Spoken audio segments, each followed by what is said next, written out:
샬롬. 궁금해요 성경 이야기의 한승아 목사입니다. 저희가 지난 시간 그리고 지지난 시간에는 창세기 간략하게 창세기를 어떤 관점으로 봐야 하는가라는 이야기를 잠깐 중간 복습을 하고 왔습니다. 오늘부터는 그동안에 했던 대로 이어서 성경 본문을 가지고 차근차근 함께 살펴보도록 하겠습니다. 여러분 창세기 오늘은 28장을 같이 보려고 하는데요. 여러분이 아시는 것처럼 창세기 27장에는 어떤 이야기가 등장하냐면 그러니까 모자 사기단이라고 하기에는 좀 그렇게 비유할 수도 있겠는데 이삭이 나이가 많아서 자신의 아들 장자인 에서를 축복하려는 것을 알고 리브가는 야곱을 편애했거든요. 그래서 여러분이 너무나도 잘 아시는 그 이야기, 야곱이 그 양털 가죽을 쓰고 형을 대신해서 흉내내서 형 대신에 그 아버지의 축복을 가르쳤던 장자의 축복을 가르쳤던 이야기를 살펴봤었습니다. 그때 그렇게 살펴보면서 어떤 이야기를 했는가? 여러분 이삭 그러면 하나님 나라 주민등록 2번이고 야곱 그러면 이제 3번이니까 어떻게 보면 믿음의 2, 3대가 모여 사는 그런 집안인데도 불구하고 믿음의 모양과 모습을 찾아보기 힘들다라는 얘기를 지난번에 해드렸었습니다. 물론 하나님께서 리브가에게 어린 자가 큰 자를 섬길 거다라는 이야기로 야곱의 어떤 그 축복 또 야곱의 장자 축복에 대한 이야기를 미리 말씀을 하셨지만 여러분 그거 아시죠? 하나님 나라 일은요 결과가 중요한 게 아니고 과정이 중요한 겁니다. 결과는 그러니까 이게 하나님 나라와 세상과 다른 건데 세상은 뭐로 가도 서울만 가면 된다라는 속담처럼 과정을 중요하게 여기는 것이 아니고 1등만 하면 돼, 성공만 하면 돼 라는 타락한 어떤 본성을 지닌 그런 세상은 그런 지혜로 나간다고 한다면 하나님 나라는 그렇지 않다는 거예요. 하나님 나라는 결과가 중요한 게 아니고 설사 결과가 실패한다 할지라도 그 결과는 하나님께 맡기고 우리는 과정을 향해서 그러니까 얼마나 하나님께서 우리의 과정을 신실하냐 하나님 마음이 많이 이거를 봐야 되는 게 더 중요하다고 성경은 말하죠. 근데 리브가의 잘못은 무엇인가? 물론 하나님이 야곱을 축복하신다고 하시는 건 맞지만 그 야곱에게 장자의 축복을 하나님이 친히 하실 때까지 기다리거나 아니면 하나님의 방법으로 했어야 되는데 어떡하는가? 인간적인 자신의 노력, 인간적인 어떤 꾀로 할무로 말미암아 비록 장자의 축복은 가로챘을지 모르지만 어떤 일이 발생하는가? 여러분 아시는 것처럼 형 에서가 돌아오잖아요. 에서가 돌아와서 노발대발하죠. 근데 이제 마음속으로 아마 에서가 이 동생 가만 안 두겠어 라는 말을 뭐 마음속으로 했든 아마 지나가든 했든 이 얘기를 이제 어머님이 아는 거죠. 내가 내 야곱 아우를 죽이리라 이제 그 에서가 말을 하니까. 그래서 어떡하는가? 지금 리브가는 야곱을 사랑한다 그랬잖아요. 그러니까 자기 아들이 형 손에 죽게 내버려 둘 수는 없으니까 야곱을 부릅니다. 불러서 자신의 오라버니 성경을 열심히 읽는 분은 아시죠? 리브가의 오라버니가 누구죠? 라반이에요. 우리 창세기 24장에서 우물가 얘기 막 신부감 찾는 이야기 할 때 우리 참 열심히 했던 그 라반. 그 삼촌집에 야곱을 보내기로 합니다. 근데 여러분이 그 성경 27장의 44절을 보시면 리브가가 자기 아들에게 뭐라고 말하는가? 이렇게 말합니다. 네 형 에서의 화가 풀릴 때까지 며칠 동안만 갔다 와 라고 말하는데요. 여러분 그거 아시죠? 하나님께서 우리에게 은혜는 베푸시지만 우리가 잘못한 것에 대한 죄값은 물으십니다. 대가를 치르게 하시죠.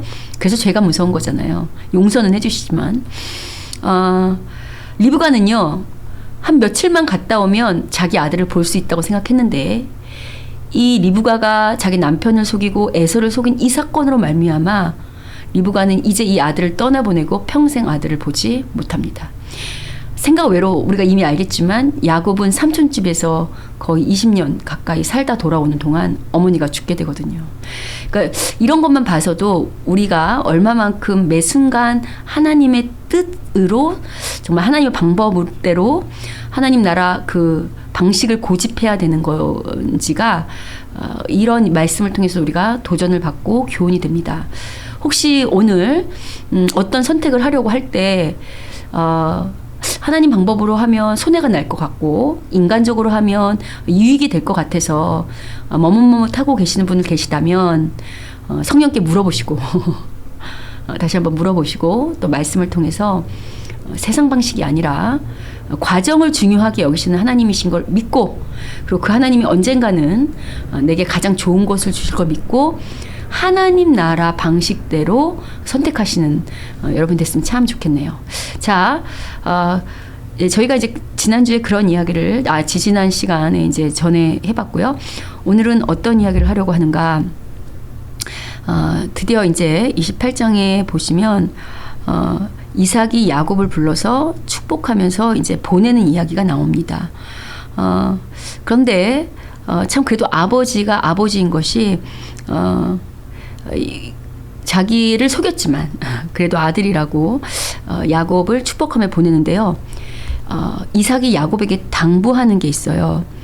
뭐냐면 네가 이제 갈 때 아마 이제 어머님이 그렇게 말했던 것 같아요. 지금 이삭이 사는 이 땅은 가나안 땅이잖아요. 근데 여러분이 아시는 것처럼 하나님이 결혼이라는 걸 할 때 이방인 여자랑 그러니까 가나안 사람과 혼인하는 거를 하나님이 허용하시지 않아요. 믿지 아니하는 자. 그래서 우리가 이삭도 그렇고 자기 부인 찾을 때 자기의 그 친척 아브라함의 친척과 고향 땅으로 갔던 것처럼 야곱도 같은 그 인생을 살게 됩니다. 오늘 이삭이 야곱을 볼 때 뭐라고 얘기하는가? 이 가나안 땅에서 아내를 만는 게 좋지 않으니까 네 조부집, 그러니까 그 삼촌인 라반이 사는 그 집에 가서 아내를 찾아와라. 이렇게 하면서 축복하는데 28장의 3절 보시면 뭐라고 축복하냐면 야곱에게 생육하고 번성하게 하여 네가 여러 족속을 이룬다. 여러분이 앞으로 성경을 보실 때 생육하고 번성하다 이러면요. 말씀이 떠올라야 돼요. 어떤 말씀이 떠올라야 하는가? 여러분 창세기 1장 28절에서 하나님께서 아담을 만드시자마자 아담에게 하셨던 축복이 뭐냐면 생육하고 번성하고 땅에 충만하고 땅을 정복하고 땅을 다스려라.